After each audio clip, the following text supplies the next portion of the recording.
All right, let's go ahead and have another live. Today I'm going to do something mildly different. I'm going to try to focus on keeping my microphone as close to my face as possible. There was some feedback that I've gotten with a couple of my previous lives that it was very hard to hear me. Maybe that's when I lean back, because typically I have the microphone back here and I sit back here and sometimes it sounds like I'm distant.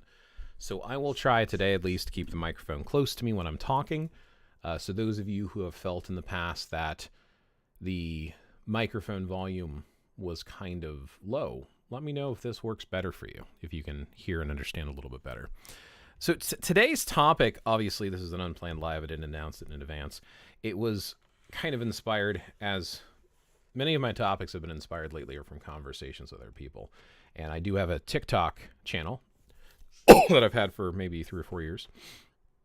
And on my TikTok channel, I have a tendency to have interesting debates and conversations. And some of the For You page stuff that pops up had to do with someone speaking about Buddhism, specifically Buddhist meditation, and whether or not you should be calling it Buddhist meditation if you're not doing it religiously. If not, isn't it just meditation? So this kind of got me thinking maybe I should do kind of a live or video on Buddhism. And at some point, I think I'm going to get back to making videos, make them actual presentations with data and stuff. But I think often the idea, hey Dusty Dud, welcome to the live. I think often the idea of this generalized conversation, having an open dialogue and debate with people, is preferred, because not only am I kind of doing a vlog or a lecture, I'm not getting real detailed into a lot of topics. It's like I know a lot of basic information, but I like talking. So I figured the idea of vlogging or doing a live would probably be the best approach to doing that, and allowing for audience interaction with the chat I thought would also be useful as well. So I don't know if we're going to get to too much of karma or chakras, but that is 2 other things I want to do a live on eventually. But I wanted to start with Buddhism, and we'll see how far we get, how many questions we get, how much interruptions we do, and might even share a little bit about the Healer's Manual, which if I haven't done a review on this yet, I definitely will, because it's definitely a book that I like a lot. So I'm going to set the Healer's Manual off to the side for a second, and we'll go ahead and get into it. So to begin with, before I do these lives, what I try to do is, one thing I've noticed is a lot of my information is based upon my previous experience, whether that's from talking to people, attempting to practice on my own, reading books in the past, or going to classes of some form. And those don't help if I'm sharing information with other people. The last 3 to 5 years have been very focused on sharing sources, because I think without sharing sources, we're doing a disservice. This whole hearsay, or because I said so, or this whole little claim or misremembering is misinformation, and I think it does a disservice, especially when you try to share the information with other individuals. So by sharing links and resources and websites or books or ways that you can look up the information yourself and make up your own mind, I think that's the best way to go about it. So what I typically do is I try to do a search on Google, and I try to look for topics based upon what I remember. Buddhism is no exception to this. So my experience with Buddhism is as an outsider. But I've spoken with many Westerners who believe they're Buddhists, who call themselves Buddhists, and I have studied history about certain cultures that have Buddhism in it, such as Japanese and Chinese culture.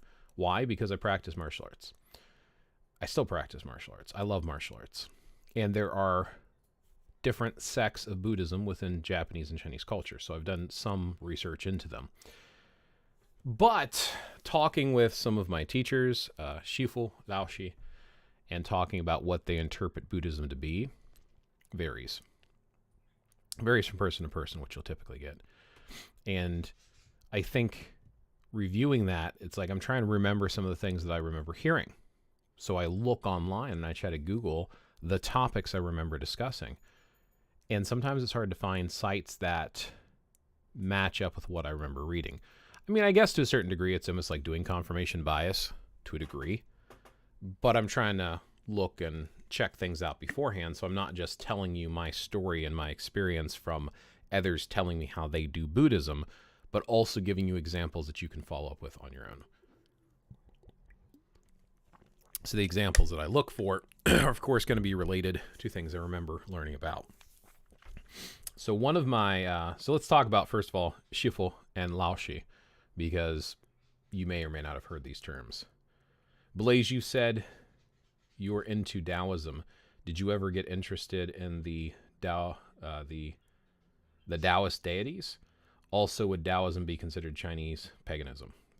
Excellent questions. Yes, I am into studying Taoism, and it actually plays in very similar to the conversation at hand with the Buddhism stuff, because Taoism is very much culturally in China. And there are religious Taoists, which I am not a religious Taoist, and there are philosophical Taoists. And then there are Western philosophical Taoists. So if I apply principles to the way I think about my own personal path. So I would say I incorporate principles from philosophical Taoism into my personal path. Some would argue that either you're doing it or you're not.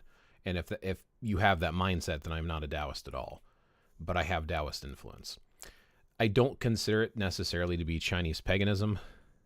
However, I could see where you could try to shoehorn it into that type of terminology. So when you look at spirituality, it is very ingrained in the culture it comes from. And in Taoism, the religious Taoism, you have different deities and ways of working with them and ways of thinking about how the universe works. And in many of those senses, that does fall into the way Westerners use the term pagan. But if you speak with an actual Taoist, they probably would not classify their path as pagan, whether they're Western or not. So I think you have to be really careful. It's the same thing, in fact, that Hindus, and I've worked with Hindus before, and they believe in multiple gods, and they have special practices. They have what's called like a puja, which is like an altar that they do ceremonies and rituals on. In fact, I think a lot of what Wiccans do today in Western versions of Wicca and American Wicca, right? I think that they have incorporated a lot of practices from stuff like Hinduism with their puja to have their own altar and do it in a very similar-esque fashion. I think they drew a lot of inspiration from that. In fact, a lot of people back in the 60s, the people we would call hippies and whatnot, they got very much into Eastern philosophy, religious practices and culture, such as Buddhism, Taoism, Hinduism, things like that. But a lot of the Hindus that I worked with did not call their path pagan, but others might consider it pagan from the outside.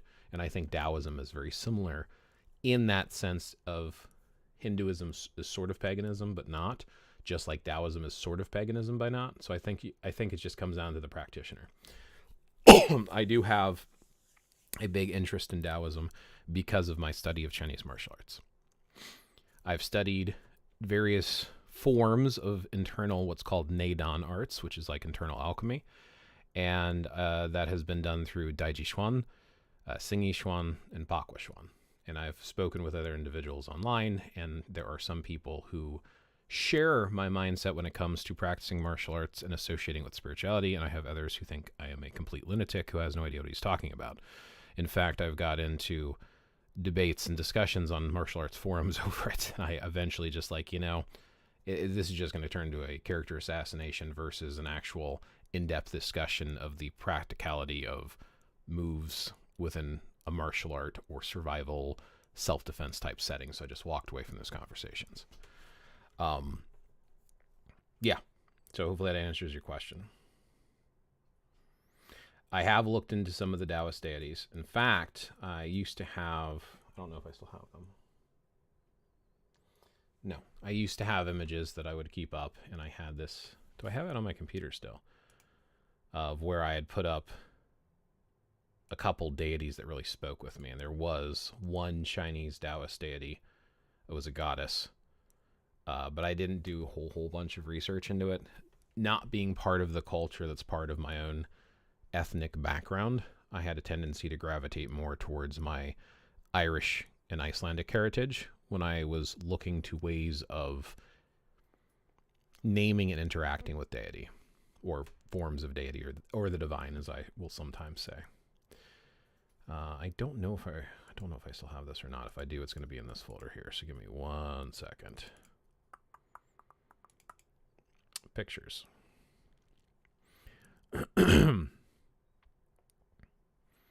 I used to have, I've collected over the years a whole bunch of different pictures online that I liked, and one of them was like pictures of different deities from different cultures. And I thought it might be worth trying to find the same image again. Not seeing it in here, though.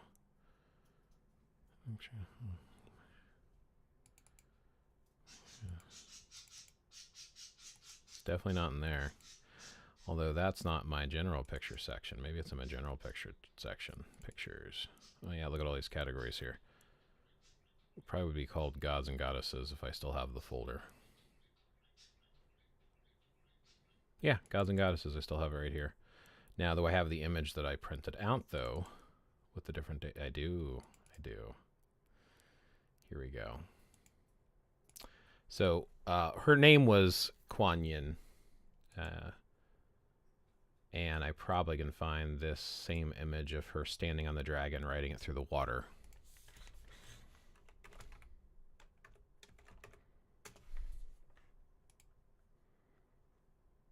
Maybe. Can I find an image of Kuan Yin?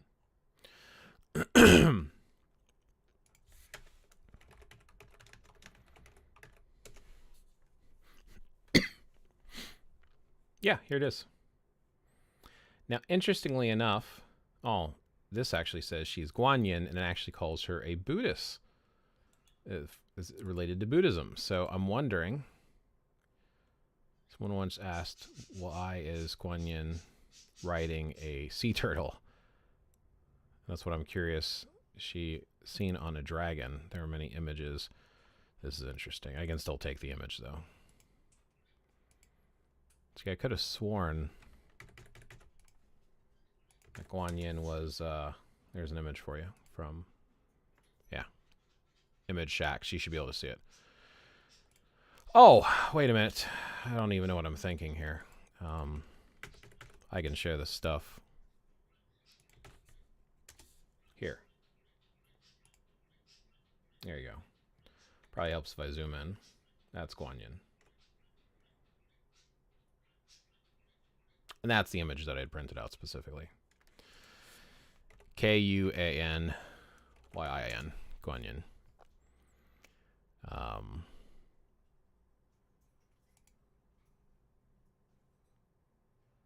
Of course, it's not even going to let me look at it because of the ad blocker, because, you know, you always want to show up with all this stuff in front of me. Guanyin.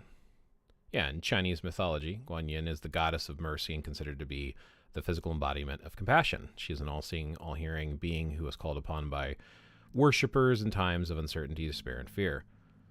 I thought she was associated with Taoism. She might not be. And that's kind of the problem, too, when you're reaching out across different cultural religions and stuff. You're looking at translations. So they could be mistranslations, which is something to consider as well. And I think we see this a lot even with, like, Scandinavian or Irish practices, because even though I have Irish heritage, I don't speak Gaeilge, and I have to rely on translations to English for it. I don't know why, but for some reason I've always liked the yin-yang symbol when I was a kid back in the 90s, before I even knew what Taoism or Tao Te Ching was. Yeah, and it depends on who you talk to, right? So yin-yang, I have it tattooed on my leg. Some people say that it is a representation of the different energies of push and pull, of male and female, of dark and light, and that there are pieces of the other within it themselves, which is the dot, because you can't become too much yin or too much yang. There's aspects of the other within inside of it, and there's an eternal balance between the two.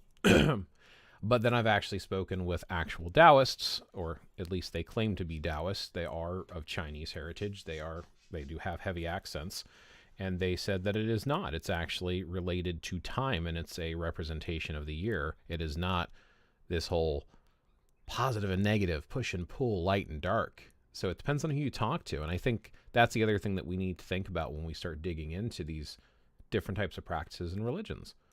Are we understanding them appropriately? I mean, people try to translate them all the time. Take chi, for example. Now, phonically, I would write chi as QI. A lot of people would write it as CHI. they mean two different things, right? So a lot of people, when they hear the term Tai Chi, they'll write it like this. It's not the same thing. It's Tai Chi, not Tai Chi. Tai Chi. Tai Chi Chuan. Because Tai Chi is an actual Chinese philosophy, and that's the other thing. People call it Tai Chi. It's not. It's Tai Chi. And it's not just Tai Chi, it's Tai Chi Chuan. Because Tai Chi is an actual philosophical, spiritual path from China. Tai Chi Chuan is Chuan is fist. So it's like a martial application. Tai Chi Chuan itself is basically translates to grand ultimate fist, and Tai Chi by itself is grand ultimate, and that is kind of its own spiritual philosophy. And yin yang is usually associated with a lot of the Tai Chi Chuan. The way it was taught to me is you have 8 energies within Tai Chi Chuan. And I don't mean energies like spiritual magical energies, I mean like physical energies. Like, for example, if you push on someone, that is a specific energy. If you pull someone, that is a specific energy. And there are 8 different energies within Tai Chi Chuan. I don't remember all of the Chinese names off the top of my head. I just remember the English translation. So to look up, because I have a list. You always have a list, right?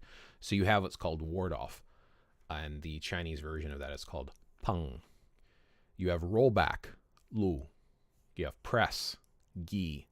You have push or press down, which is an. You have grasp or pluck, which is zai. You have split, which is lai. Elbow strike, jiao. Shoulder strike, kao.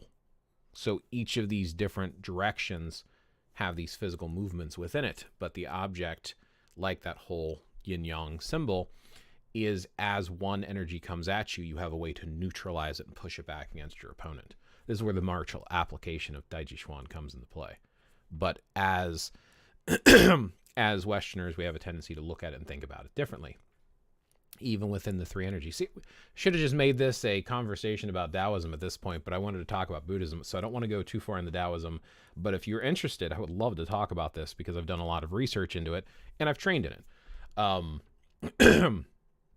But there are 3 energies associated with in China. There are 3 energies that you use with the Neidan arts: Jing, Qi, and Shen. Qi is one of them, but it's not Tai Chi, it's Tai Chi. Qi, which I spell Qi, some people spell Chi, it translates to breath, and it's one of the 3 energies that moves along your meridians, like blood moves along your bloodstream. Talk about veins and arteries, right? Blood flows along those like your chi flows along your meridians, which plays into our chakra, which we'll talk about later. Not chakra, chakra. And I'm pronouncing it like that based upon hearing someone who is Indian, hearing them speak and talk about it in videos. They pronounced it chakra. And I'm sure depending on what region of India you were from, you might pronounce that slightly different. Maybe chakra or chakra. I didn't spell it chakra right, did I?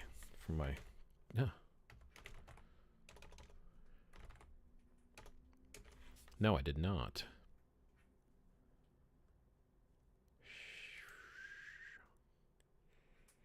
Yeah, I put a C in there. Why did I put a C in there?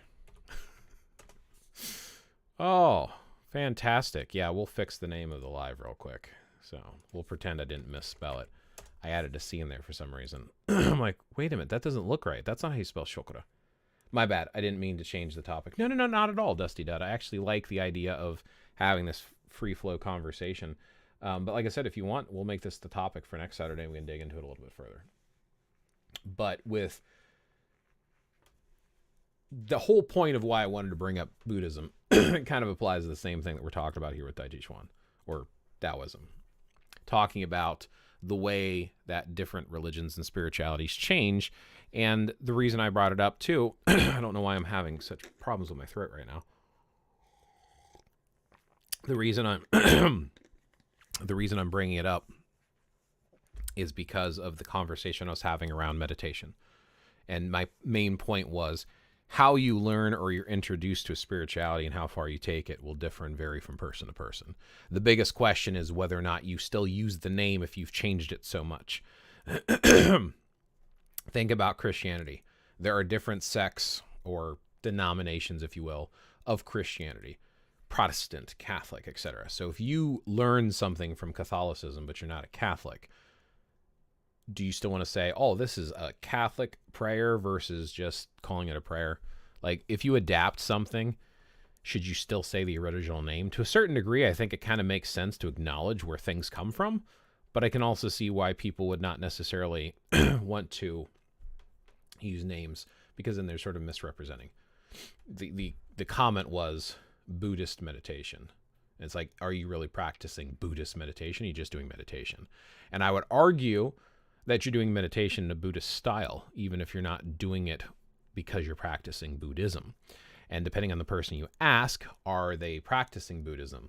So when I was learning, and that's the thing I forgot to specify. So I mentioned two words, shifu and laoshi. Laoshi is Chinese, Mandarin Chinese for teacher. Shifu, also shifu. Shifu is Cantonese, very bastardized version of saying it in English. Attempt to speak it in Cantonese, and shifu is Mandarin. So shifu is a little bit different than laoshi in the fact that it's supposed to be like this master instructor, and it's usually not something most people obtain, but a lot of people in America, when they teach Chinese martial arts, CMA, they will typically call themselves shifu or shifu versus laoshi. Depends on who you talk to. It's kind of like those self-prescribed titles that people take from other cultures, not knowing fully what they mean. My teacher called himself Shifu. We called him Shifu, so I called him Shifu. And I still call him Shifu out of respect. That's what he chose to call himself. He taught me stuff. I think what he taught me was great. I don't care if you agree with that or not. Some people disagree, but I don't give a shit. What I learned, I found a lot of value in, so I will continue to call him Shifu. He taught me about Buddhism because I don't remember if he actually considered himself a Buddhist, but he practiced some practices of Buddhism. He also studied different Neidan martial arts. He's the one who taught me about Daiji Chuan, Xingyi Chuan, and Pakwa Chuan. Xingyi is like spelled different sometimes. Pakwa I've also heard referred to as Bagua, but we always say Chuan on the end because it's a fist or an art. But he taught me different meditative techniques, Tenshin Qi breathing, and then there's different forms of breathing. So when we were doing Daiji Chuan, it was like a moving meditation. So we would sometimes start out seated and do breathing techniques, varying breathing techniques that were taught, like bottle breathing, where you breathe in through your nose while keeping the tip of your tongue to the roof of your mouth, and you fill up your stomach first, and then you fill up the top of your lungs. And when you exhale through your mouth with your tongue still up, you exhale from the top and you empty it. And the reason it's called bottle breathing, or at least that's the way he described it to us, was it's like filling up a bottle. The water comes down to the bottom first, comes to the top, but when you empty it from the top, and then it drains out from the bottom. So the idea here is to simulate that visually when you're doing your breathing techniques. Here's other breathing techniques we would do. We also would do what's called reverse breathing in English. I don't know the Chinese name for it, but we would start out meditating, then we would stand up and then continue the meditative mindset and breathing while we were standing, and then we would do our Daichi Chuan form. And we would do different ones. We would do like the Peking style Tai Chi, what do we call it? Tai Chi, was it 27? 37? Anyway, we would do the short form, Tai Chi Chuan, Peking style short form, 24. Tai Chi 24. And 37 was the full form, which was taught by Cheng Meng Chin. So we would do the 37 as well, which was different. So 24 is what most people do when they think of Tai Chi, but we would also do 37. We also did sword. We did Dao broadsword, or single-edged sword. We would also do push hands, Tao Shu, and things like that. So we would do these different stuff. The point that I'm bringing this up is that moving meditation, that was one technique of practicing. So do we call it, what do we call it? What do we call that meditation, right? So if it's learned within this essence, but he also studied other stuff besides for that. He also studied Buddhism. Now here's the interesting thing. He studied, and his teacher told him it was Shaolin. Now Shaolin is like small forest, young forest. So the Shaolin temple, Shaolin-si, was like the young forest temple in Honan province. Now apparently there's also a southern temple, but the main temple was Honan. And there's arguments over what is actually Shaolin or not, because let's face it, Tai Chi Chuan, some of the internal arts came from temples like Wudon. They didn't come from the Shaolin temple. But the Shaolin monks, a lot of people think, were Zen Buddhists. And in a way, that's kind of true, but it is the Chinese variant, which is Chan Buddhism. And these are some of the things I wanted to talk about today, the difference between Chan and Zen Buddhism, and the different type of meditation techniques, how you're still going to see different influences based upon the culture that brought it, and then the culture that adapted it. So those are the two things. You bring it to a culture, the culture takes it, the culture adapts it, and it becomes something new. So Buddhism itself, in and of its origin, is Hindu. It's from Hinduism. It's from India. It come over. So there's this gentleman by the name of Bodhidharma, who was Indian, and he brought Hinduism and his version of it, as called Buddhism, to different countries. When it came to China, they called it Chan. When they brought it to Japan, they called it Zen. Zen and Chan Buddhism are essentially the same thing, but most people just call it all Zen Buddhism. And it's like, no, Zen's the Chinese variant, where Zen is the Japanese variant, where Chan is the Chinese variant. Then you have it where it was brought into Tibet, so that's Tibetan Buddhism. Tibetan Buddhism is a lot different, though. I remember my teacher, Shifu, he was telling me that there is large vehicle and small vehicle Buddhism. So I was trying to look up some references to large vehicle and small vehicle. I couldn't find any. But I remember him telling me that. And this is one of the reasons, like I said, looking up links to share with them later. Do you know any one type of Buddhism like Zen and Theravada, or do you like all of it as a whole? Like any one type, I mean. So I know a little bit about what my teacher called small vehicle Buddhism to me. And my exposure has been to the Chan and Zen schools of Buddhism. I'm not a Buddhist, though. I don't claim to be a Buddhist. I'm not a huge fan of Buddhism either, actually. But I've had exposure to them. The bringing up the concept of large and small vehicle Buddhism, the way he explained it to me was something along the lines of, because I'm trying to remember conversations from, I don't know, 14 years ago, however long it's been now. He was talking to large vehicle Buddhism is like what you have the monks doing, where they devote their life to it. They live at a temple and they follow what's called the Four Noble Truths and the Eightfold Path. And it's stuff, and I have links for this. It's like stuff like the right way of thinking, the right way of acting, living your life the right way. And they devote themselves to it completely and meditate most of the day. That's large vehicle Buddhism. Small vehicle Buddhism is the individual journey, where you don't focus on the doctrines and teachings, but you look inward. And the idea is to meditate and find inward. And some of the meditative techniques he taught us were not just Taoist techniques or Chinese techniques. Some of them were Buddhist techniques, which again, Chan Buddhism from Shaolin stuff. But I think a lot of them had some Zen influence too, because like anyone else, he studied a whole bunch of different things. It's not like he just did Chinese martial arts. So when he was doing some of the meditation stuff, he said that he would use Chan and Zen interchangeably, and I don't know if that's because of his different experience, different background, or because most people have heard of Zen Buddhism but not Chan Buddhism. But he talked about this type of meditation, which he called just sitting. Now, this is interesting because you also see stuff like this similar to Scandinavian practice with something they call utiseta. Utiseta literally translates to sitting outside. Now, you did it for spiritual purposes. You did it to connect with deity, and we have examples in the sagas and eddas of it's being used to connect with deity. In fact, you had these tribal leaders, regional leaders in Iceland called the Gothi, or Gothia, if it was a woman. But the Gothar would have an assembly called the Old Thing, which they still have. Their government still called the Old Thing, but they call them Thingmen now instead of Gothi or Gothia. And the last group that met while the country was still basically what you would call pagan today.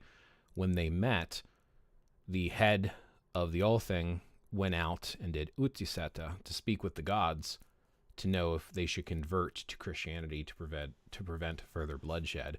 And when he came back to the all thing, he said, yeah, the gods told me we should convert so that we don't continue to have Icelanders die, basically. So they converted officially. I think it was 1000 CE, was it? Let me check my timeline. General timeline. Iceland converts 1000 CE, yeah. So Norway was threatening them, basically. Norway was like ruling, and they were like, yeah, you got to become Christians now. And they're like, I don't think so. And then they still practice their stuff. There's laws against practicing some of their local old customs. But yeah, with the meditative and breathing stuff, looking at the Buddhist meditation, should you still call it Buddhist meditation? I think you should. I think you should honor where it comes from.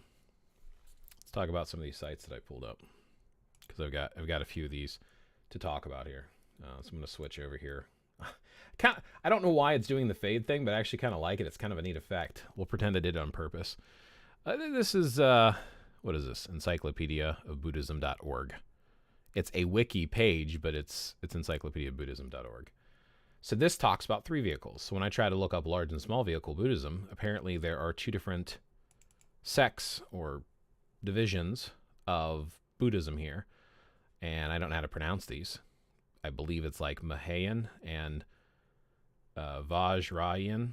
And the Vajrayana, like, apparently have this basic, great, and diamond vehicles. So they like broke the vehicles up like this, which I thought was interesting. So this Mahayan would be this top vehicle up here, who also has their own vehicles, sub-vehicles. But I could not find references to large and small vehicle Buddhism. But I remember reading about it like at least 10 years ago when I was talking to my shufel, like I said. So I don't know. It's interesting to see how different it is now.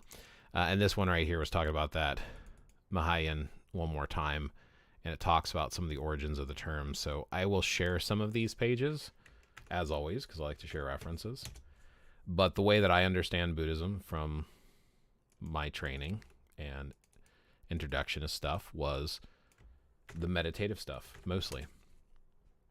And when you broke it down to different countries, it was like Chan and Zen Buddhism. So this is a great one. This is history.com. I like history.com. They got some pretty good stuff.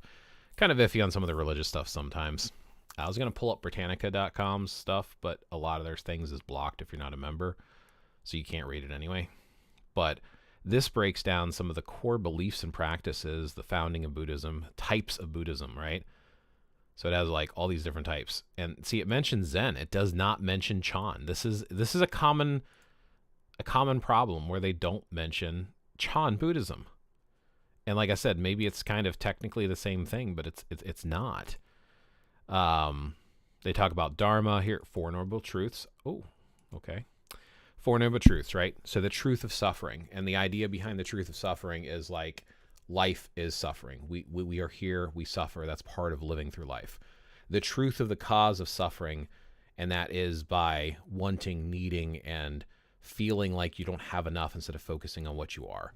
The truth, the end of suffering, is this concept of letting go.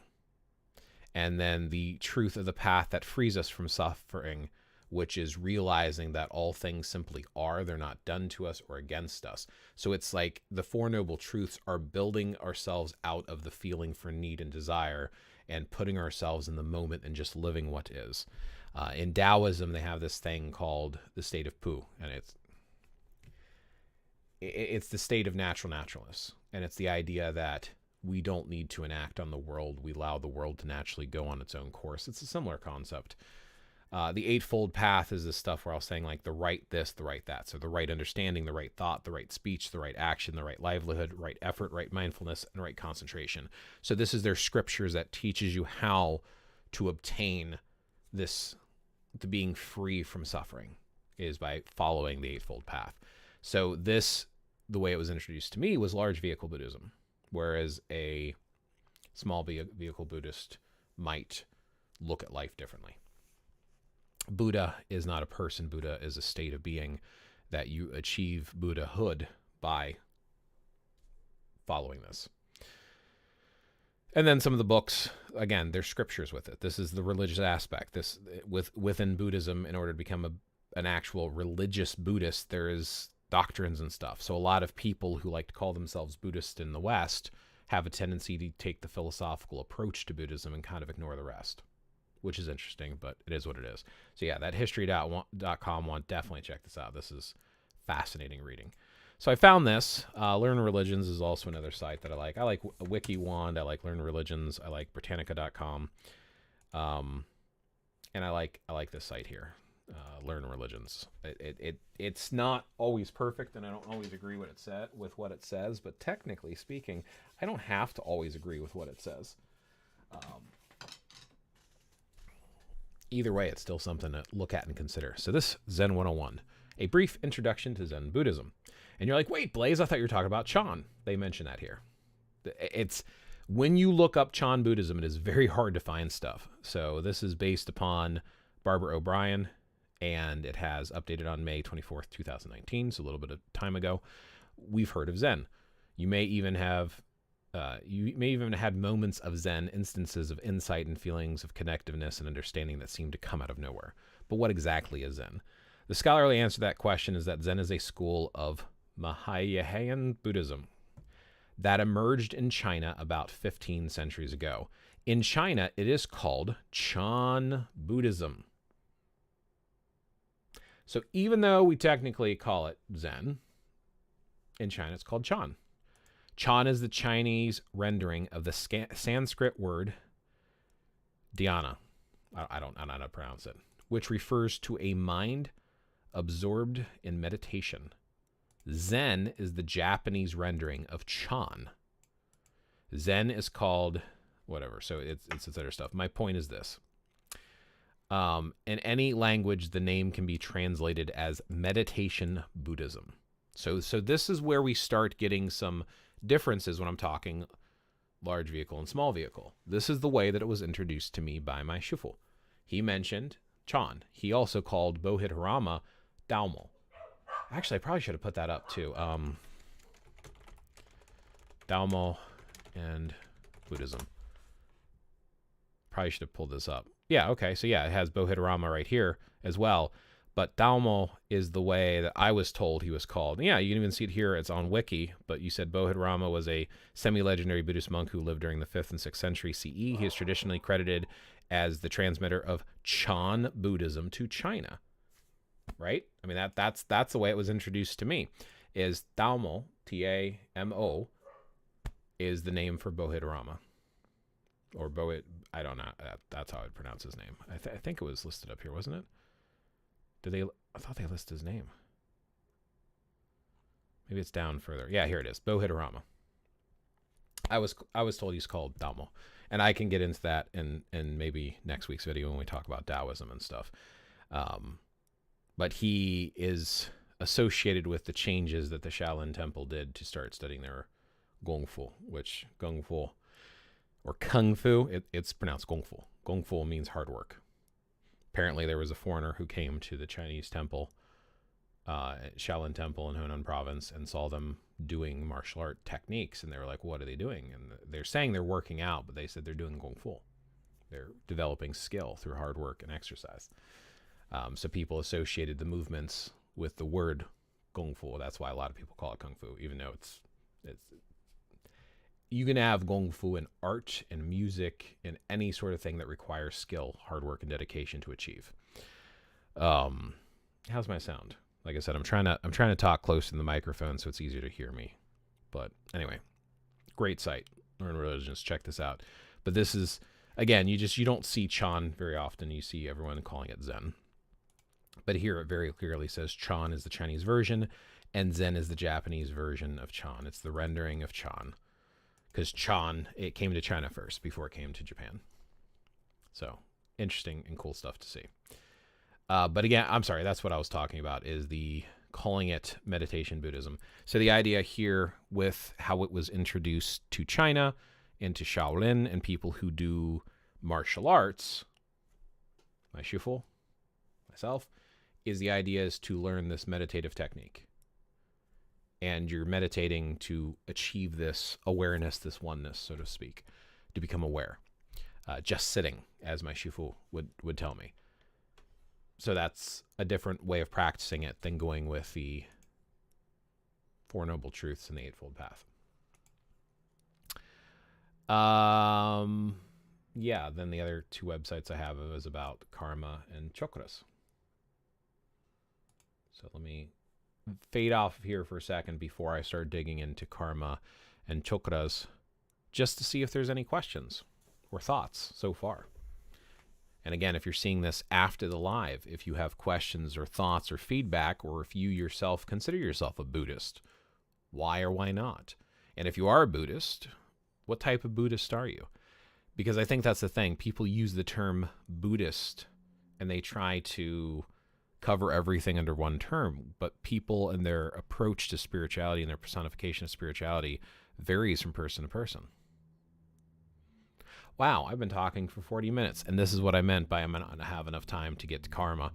So maybe karma and chakra I might save for a deep dive in future, but since there's no comments right now in the chat, it's not super active, I'm just going to go ahead and get into karma briefly, because it was mentioned here. So if you're here for karma, you can finally hear some karma. The reason I'm specifically bringing up karma and chakra is typically both of them are associated with Buddhism, Hinduism, because they come out of Hinduism, they come out of India. Karma, a lot of people misunderstand the meaning behind, and I've done videos on it before, but a lot of people think that karma is this force that enacts upon you to seek balance and justice, and that's just not the case. The word for karma is actually a word that translates literally into action. Now, I brought up for my reference on this, I wanted to bring up the actual dictionary definition because it actually covers it. There are some other people who talk about it and go into greater detail than I can. But the force generated by a person's actions held in Hinduism and Buddhism to perpetuate transmigration and its ethical consequences determine the nature of the person's next existence. So one way that it was explained to me is karma is like a bank account. And when you do good things, you make deposits. And when you do bad things, you take withdrawals. And if you withdraw too much, you owe. So in your next life, your next incarnation, when you are born again, if you believe in that, with reincarnation, if you have a debt, then you have to be born into a life to pay that debt. And if you have a positive, then you, depending on how much you have, depends on how lavish or comfortable your next life is because you lived a good life. But people will say, you know, someone does something like someone robs someone and then they walk out and get hit by a car and they're like, that's karma. No, it is not. Karma is the action. The actual robbing itself is karma. The toxicness that it does to you to take from another and the effect that it has on others because you did the stealing, that is karma enacting. It is the result of the action. If you punch a wall and your fist hurts, that is karma. Karma is like literally the moment of action. If you hug someone, your hugging is karma, which also produces the feeling in you from doing the hug. That is all karma. Karma is what is being done and the instant effect of doing it. It's not this supernatural force that does things after the fact to balance the scales of the universe. And that is a misunderstanding by the West. And I specifically wanted to bring up karma because when I think of Buddhism, again, you know, we're talking here, it's out of Buddhism and Hinduism. So that's why I wanted to bring that up. And then I guess briefly to talk about chakra. And like I said, the way that I understand it is chakra. Chakra, chakra, chakra. Depending on how you want to pronounce it. It's not chakra. That's how we say it in the West. If you want to say it that way because that's how Westerners say it. But the idea behind chakra or chakra is that there are these energy centers in the body. And I'm not going to dig into it too much today because of spending almost 40 minutes in this discussion, which has been me just lecturing to a camera. Appreciate the Dusty Duds interactions. When I first learned about chakra, I remember learning about it with a lot of the meditative and psychic conventions that I went to as a kid. And then obviously we talked about it in martial arts, but then I had a book here that really gave me a good input of understanding of what chakra is as far as the West thinks about it and that's this Healer's Manual by Ted Andrews. And that's why I had brought this up earlier. Inside of here, they talk about it, and this is, I think, a lot of my influence on how I think about chakra specifically comes from here. And they have like these diagrams, and it talks about the meridians, because when you are working with, you can tell I did this because I drew long hair on the person, because I have long hair. I take notes in my books, man. I'm so consistent. This talks about like the different positions where the chakra are, and different names for them. And then it talks about one of these diagrams is really cool because here we go. This is one of my favorite diagrams because this talks about like the disruption of the chakra, and this is how I think about it. So like it's like energy comes in, spins around, and goes out, and if it's normal flowing, it's fine. But when there's this disruption or a disease in the body, it interrupts the flow of energy. So as a healer, your idea is to balance and clear out the chakra. And as you can see here at the top, this is like the energy coming in and then swirls around, and there's like a back and forth to it. So you don't want those disrupted or blocked, because that's how you get sick, and you can feel that. And then it goes into like different areas of the chakra and how to do balancing techniques based upon Ted Andrews' interpretation of this etheric touch, which is one of my first introductions to that before I took a class on etheric touch with quantum vibrational healing, theta healing, Reiki, which I do not recommend. I think it's a scam. But yeah, no, there's some really cool techniques in here. I've read this book so many times that I ended up having to buy a new copy of it because I wore out the original copy. There's the meridians right here, which we're talking about a little bit, but because we're running out of time and there's no questions, I'm going to end the live here. And if we want to dig into those, we'll probably talk about those in future videos. So anyway, those of you who did stick around, thank you for hanging out. Dusty Dud, appreciate your comments. And then people who are catching this afterwards, again, feel free to share your thoughts and experience in the comments below. The idea behind these vlogs and lives is for me to share information that I have come across and then have conversations with people who have a like mind. Why do you study this stuff? Why or why not? Do you buy into it? Do you not buy into it? What sort of experiences have you had? And what are your general thoughts on it? So share resources, share thoughts, and I will talk to you in future lives. So thanks for hanging out.